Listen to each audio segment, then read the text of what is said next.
Sino ito na nagtitrending ngayon?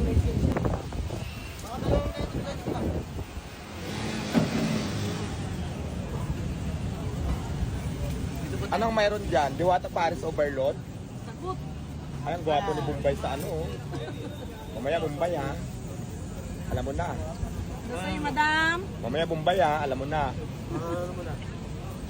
Galingan mo naman dyan para ma-promote ka. Nabigyan na kita. Kuha ka dyan, dali. Nauupo na nga agad doon. Isang daan lang. Ayan. Balik ako. Sana mo. Unahin mo na yan.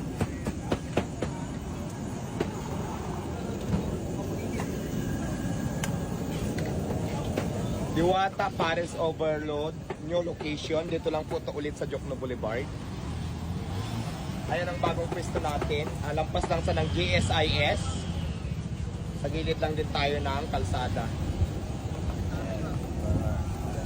Ayan ang ating sabaw.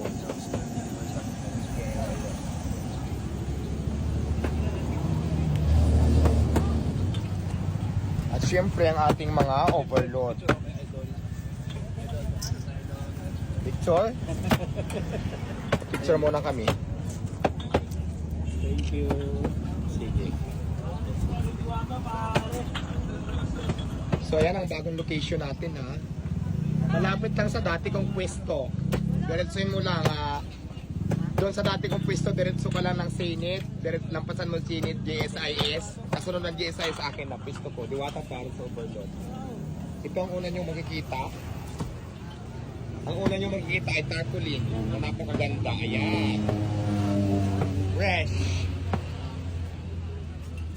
Ito pa. Ayan, ang mga tarpaulin natin, di ba? Kabog. Ayan. So yun lang. May bagong pwesto na si Diwata Paris Overload.